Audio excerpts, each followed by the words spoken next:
All right.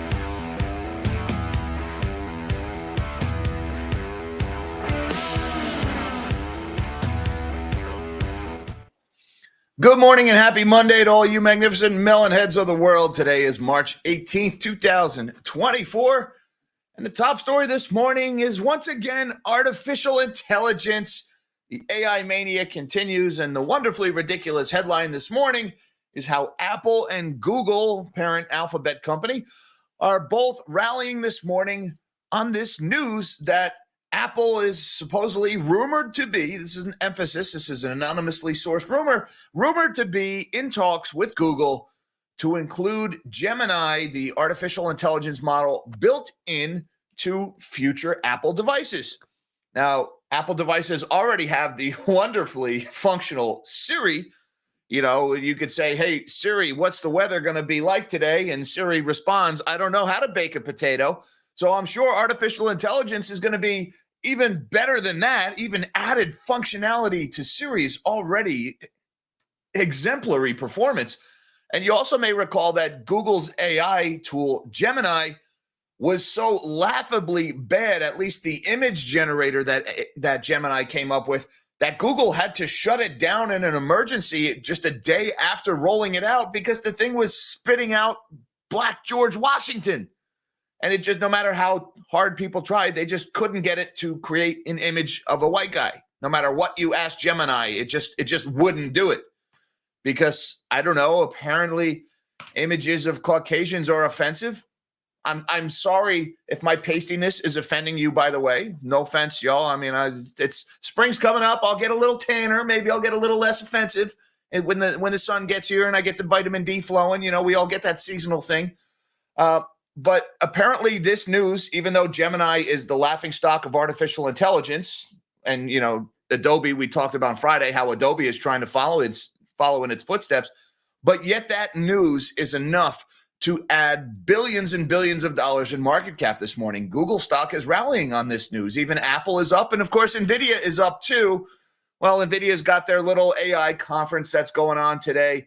And I'm sure there's going to be all kinds of headlines. And Jim Cramer is already out there tweeting, posting pictures with him and Jensen Huang saying, oh, it's the Da Vinci of our time. Jensen Huang, why is he the Da Vinci of our time? Probably because the JP Morgan of our time was already taken. Remember, it was about 2 years ago, Jim Cramer said that Sam Bankman-Fried was the JP Morgan of our time. So, yeah, now Jensen Huang is the Da Vinci of our time. I'm sure that's all going to end very well, and everything is totally above board at NVIDIA. And lots of companies, you know, just expand 500-600% by round-tripping their own cash, by investments in their own customers, and that always ends very well. See also Cisco, Sun Microsystems, the dot-com bubble, etc. So that's going on this morning. And now we've got a week of just crazy central bank activity going on this week. Obviously, we've got the Fed coming up on Wednesday. The Fed is almost guaranteed to do nothing at this meeting. It's like 99% odds of no rate hike or no rate cut at all going on today. So, or in the March meeting that's on Wednesday.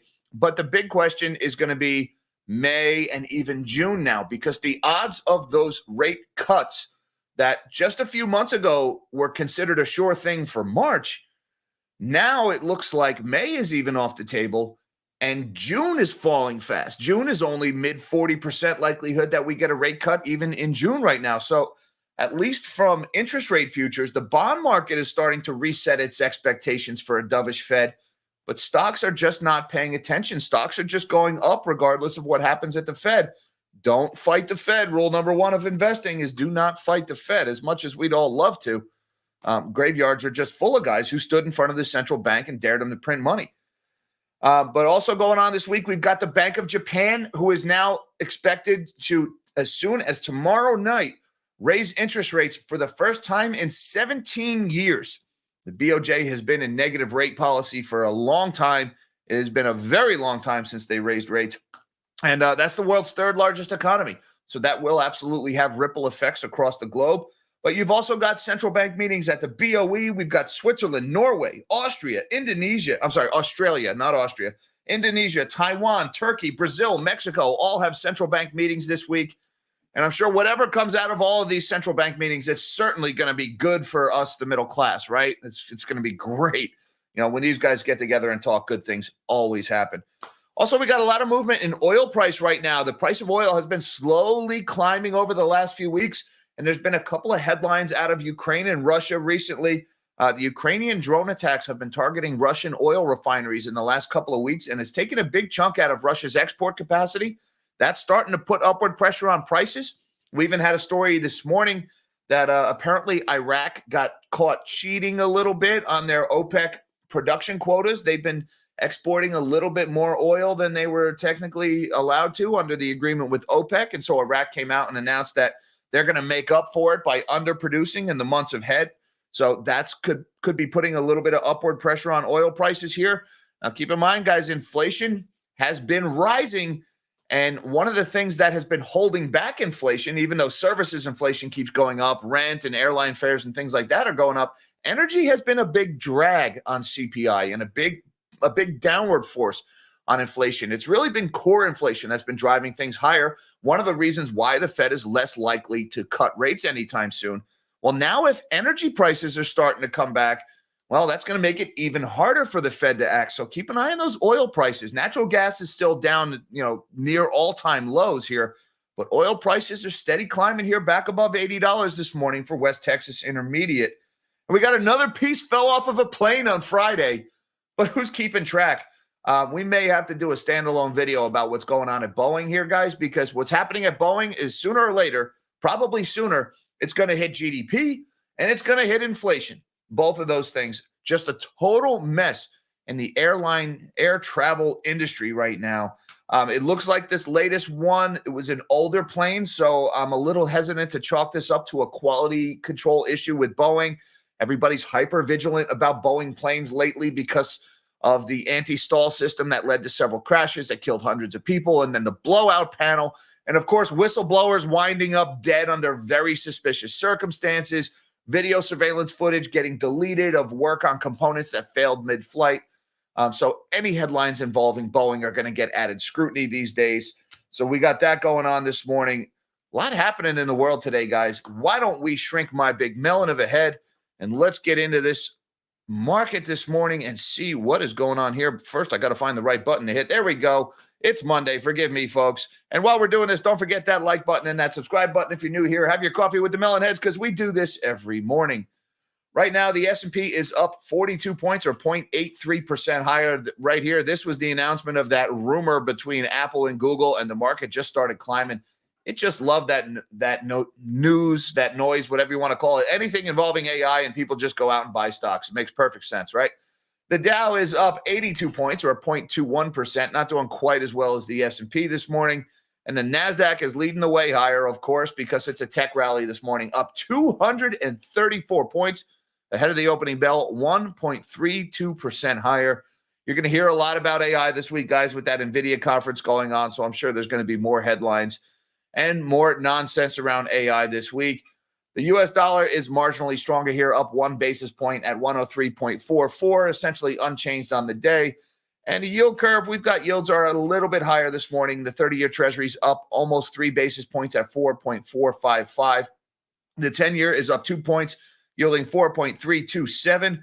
The 2-year is up a half of 1 point, 4.728 on the 2-year. And the 1-month Treasury yielding 5.393. That is up 1 basis point this morning. We've also got Bitcoin is staging a little bit of a comeback. Bitcoin sold off hard at the end of last week. We went as high as about 73,000. Then we sold off as low. How low did we get down there? We got down as low as around 64,600 at one point. Staged a nice comeback there. Currently trading 68,309. Down a couple of bucks on the day, but well off its lows. And looking over at the commodities board, we've got April gold futures trading at $2,162. That's up about $1 this morning, or 0.05% higher. May silver futures $25.50. That's up about 12 cents, or about a half of 1% higher. Platinum is down almost 2%. Palladium is down 2%. And there's crude oil, like we talked about, at 81.33. That's up another 75 cents this morning, or about 0.9% higher. take a look at the oil chart here, guys. This one has looked pretty good here. You know, oil sold off really hard at the end of last year, and then we bottomed out, it looks like mid-December. And, you know, it's kind of been a stealth rally in oil prices. We bottomed out around 67.50, 67.75. And it hasn't really been a dramatic move. It's just been a slow grind higher, up and down, a little bit of volatility. But here we are back in the 80s here, trading at 81.27 this morning. Now, we've got this headline in Market Watch here. Oil prices trade at 4.5-month high as drone attacks crimp Russia output. This one just hitting the tape this morning at 6:46 a.m. Eastern. Oil futures rose Monday, finding support as continued attacks by Ukraine on Russian energy facilities were estimated to have idled a significant chunk of Russia's refining capacity. Let's see here. Preliminary estimates suggest that approximately 15% of Russia's refining capacity has been disrupted in recent days, potentially leading to a short-term decrease in crude oil exports as authorities seek to mitigate the impact of the disruptions. That's according to Stephen Inez, managing partner at SPI Asset Management. These developments may have contributed to the upward pressure on oil prices, underscoring the market's vulnerability to geopolitical tensions and supply disruptions. So it looks like those attacks in Russia are driving prices higher this morning. And we also got this one. Shout out to my moderator, Mish, who caught this one. In Financial Juice on Twitter, Iraq will reduce crude oil exports to 3.3 million barrels per day. I believe that's down from something closer to about 4 million barrels per day. That's in the coming months in order to absorb any increase registered in January and February, according to a ministry statement. Now, there's been a lot of arguing back and forth among OPEC member countries that companies were not sticking to their commitments on the quota, that certain countries were exporting more oil than they agreed to. And so Iraq pretty much got caught doing this. They were one of the culprits here, and their oil ministry is coming out and they're saying here, okay, you caught us. We're going to produce a little bit less, export a little bit less in the coming months in order to offset that. And so the net change will be essentially nothing. So a little bit less exports from Iraq in the coming months. That's going to put also more upward pressure on oil prices. Now let's get into the main story this morning. Apple is in talks to let Google Gemini power iPhone AI futures. The companies are considering an AI deal that would build on the Search Pact. Apple also recently held discussions with OpenAI about a deal. So it looks like Google and OpenAI, and we could add by extension Microsoft because they're a big investor in OpenAI. There's a little bit of competition to get their AI models into Apple's products here. Apple Inc. is in talks to build Google's Gemini artificial intelligence engine into the iPhone, according to people familiar with the situation, setting the stage for a blockbuster agreement that would shake up the AI industry. The two companies are in active negotiations to let Apple license Gemini, Google's set of generative AI models, to power some new features coming to the iPhone software this year, said the people who asked not to be identified because the deliberations are private. Apple also recently held discussions with OpenAI and has considered using its model, according to the people. If a deal between Apple and Google comes to fruition, it would build upon the two companies' search partnerships. For years, Alphabet's Google has paid Apple billions of dollars annually to make its search engine the default option in the Safari web browser on the iPhone and other devices. The two parties haven't decided the terms or branding of an AI agreement or finalized how it would be implemented, the people said. Look, this news here, take a look. Apple stock up 1.45% ahead of the opening bell, trading at 175.13. We've got Alphabet stock is up 5.4% this morning. This is a $1.75 trillion market cap here, guys. This thing is adding a lot of value on this rumor that they're in talks. Alphabet stock trading at 149.88. That's up $7.71 ahead of the opening bell. Again, look, you guys know my position on AI. I think in the long run, AI is going to do amazing things. I think AI is going to be a very deflationary force in the market as it leads to big expansions in human productivity, and increases in productivity are very good for keeping inflation suppressed. However, right now, the people that are working on AI are corporate schmucks who are more worried about accidentally offending the wrong demographic than they are producing an accurate tool that can actually add value, hence the ethnically ambiguous historical figures that keep getting put out here. So honestly, I have a hard time getting excited about Gemini being forced on my next iPhone upgrade.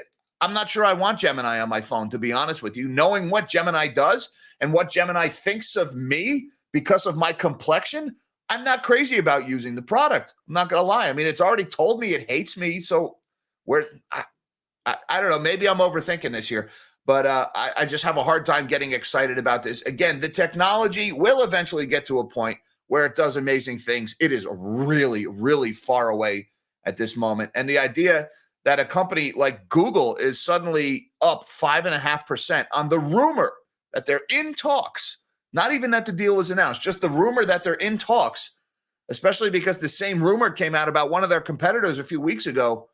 I think this is just another case of people will just cravenly buy stock on any mention of artificial intelligence. And NVIDIA is getting in on the action too, up almost 3% this morning, trading at $904 on this news apparently also. Shifting gears a little bit to central banks, this is going to be a big story as soon as tomorrow, possibly. The BOJ rate hike on Tuesday is now widely expected after wages jump. We've been talking about this one for a better part of a week now. It's coming. It may finally be here. The Bank of Japan Governor Kazuo Ueda and his board have one more day to decide if it's time for the nation's first interest rate hike in 17 years, as speculation builds that it will proceed. Some 90% of BOJ watchers sees the risk of authorities ending the negative rate on Tuesday at the meeting's conclusion, with the likelihood bolstered after the nation's largest union group announced first-round results to annual wage negotiations that far exceeded expectations. It's a monumental moment for Japan. The board is weighing whether to end an era that saw the most aggressive monetary easing in modern history, in addition to a potential departure from the negative 0.1% negative rate. The fate of a slew of extraordinary tools, including yield curve control and massive asset purchases, is hanging in the balance. The policy experiment's near-term demise is a near certainty. Whether the move comes in March or April is the question. And at this point, it's just a matter of when, not if. If it doesn't happen tomorrow, it is virtually guaranteed to happen in April. So they might as well just do it tomorrow. Again, guys, I'm not going to reiterate the mechanics of the yen carry trade, but this will absolutely have ripple effects into the U.S. markets and European markets. How much, nobody knows. But over the last 17 years or so, and again, it's not going to be a huge increase. They're probably going to go from negative 0.1 to 0. So it's not going to be a huge sudden shift in interest rates, but it will be a shock because it's the first move in that direction in almost 2 decades. That's the big story there.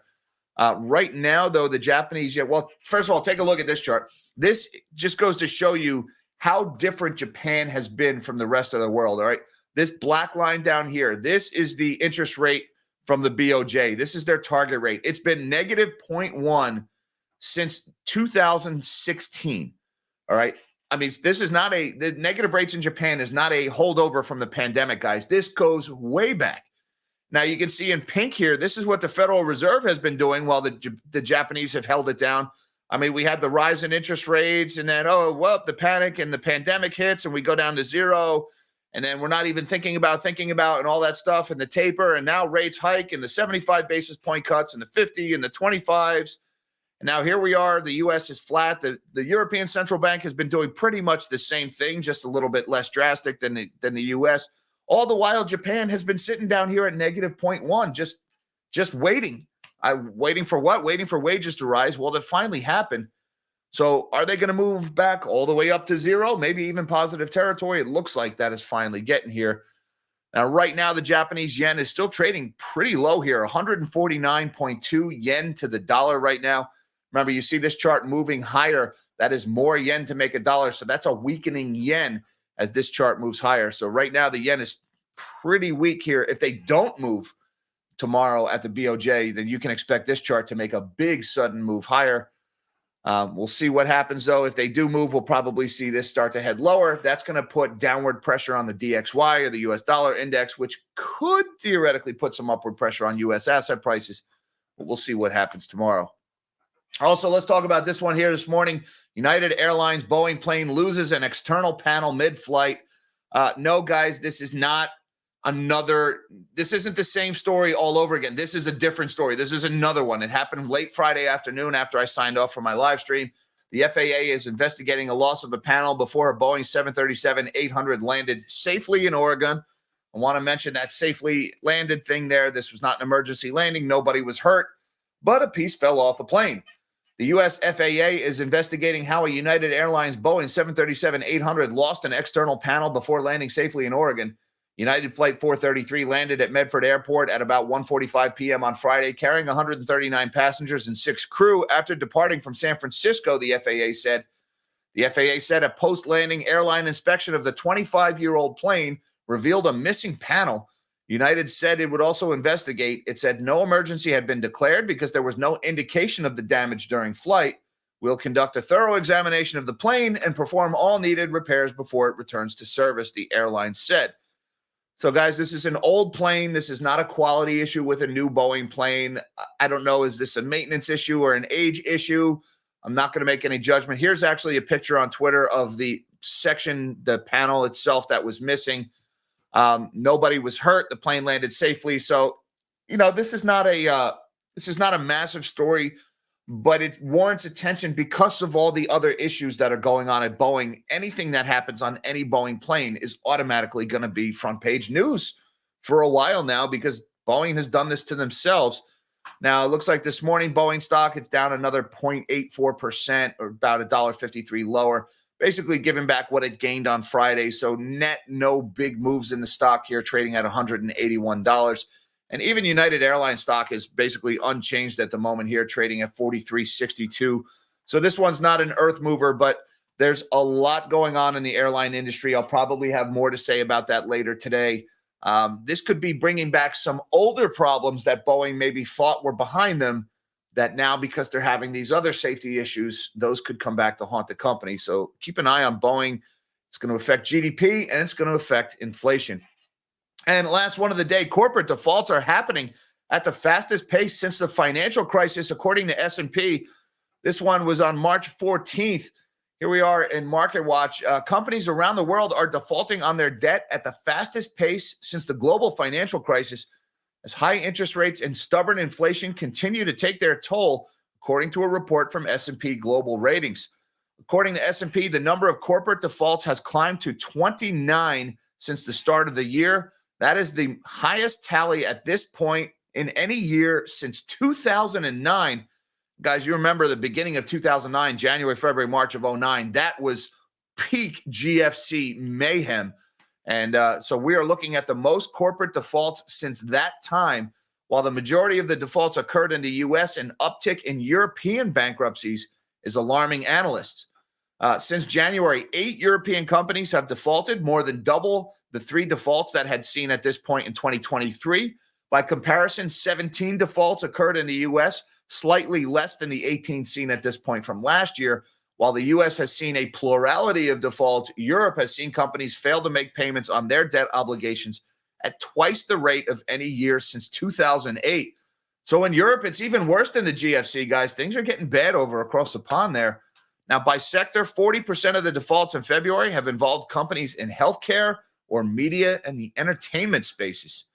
Now, I'm not sure what they're using as a criteria for a default here. I'm sure this is basically corporations with a market cap above a certain threshold. They're saying here that 29 defaults or 17 U.S. defaults. I'm sure this is companies above a certain threshold. There's obviously been a lot of small businesses going under and things like that. So take the data point is a little obscure here, but the important thing is the trend in the U.S. We're not quite as bad as we were at the beginning of last year, but I would add at the beginning of last year was the worst in the U.S. since the GFC. All through last year, we had a lot of corporate bankruptcies, but now Europe is far worse than even at the peak of the GFC. So that's important to keep an eye there, guys. These high interest rates and consumers being squeezed by inflation, it is starting to result in companies going bankrupt. And I just want to say thank you very much, Mr. Cole Marsh, who says, get some sun, love you. What are you trying to say, man? You're trying to say Jack's getting a little too pasty over here. Hey, it's March, all right? If you're tan in March, either you just got back from vacation or you're faking it, all right? Mr. Orange over there in D.C., I know who you're talking about there. Yeah. All right. I'll get some sun. You know what? The weeds are starting to grow. It's almost time to start cutting the grass again. We'll get a little bit of sun, Cole. Thanks. Appreciate the super chat, the support of the channel, brother. And thank you, Grandpa. Says today is 150th. Today is my 150th and 5th birthday. My 150th and 5th. Are you saying the old 5-5, Grandpa? I am 50th 5 today. I don't know half of you half as well as I should like, and I like half of you half as well as you deserve. I'm pretty sure that's a Bilbo Baggins quote from Lord of the Rings. Correct me if I'm wrong, Grandpa. But happy 150th and 5th birthday to Grandpa. I hope your day has everything that you could possibly hope and imagine. Have an awesome birthday, brother. And thank you very much for the super chat, the support of the channel, and for being with us from the beginning. I appreciate that very much. And thank you, Joey S. Or I'm sorry, thank you, Jake's Custom Parts. Says Joey S. is a legend. Thanks, NSF. Who's Joey S. that we're talking about here? Did I miss something? Joey S. I don't know who we're talking about there, Jake's Custom Parts. Market's got to stop. Okay, you know, I'm sorry. I don't know who the Joe S. is you're referring to. It's Monday and it's early, brother. But I am very grateful for the super chat, the support of the channel, and you are most welcome. Somebody's letting me know Joey sucks. Good people, somebody's saying. All right, Joey sucks. I got you. Sorry, I'm about as sharp as wet leather this morning. Thank you very much, Jake's Custom Parts. I appreciate that very much, sir. And thank you, everybody else, for having your coffee with the Melonheads this morning. Obviously, Jack needs a little more caffeine this morning. Thank you very much, guys. Thank you to all my Patreon supporters and channel members for everything you guys do for the channel. I appreciate that very much. Links down below to all that good stuff, should you feel so inclined. Hi, Mom. Hi, Dad. I love you guys. Everybody, till next time, live small and dream big. And yes, Jake's Custom Parts. Joey sucks, bro. Joey sucks. Thank you, sir. Appreciate that. Take it easy, everybody.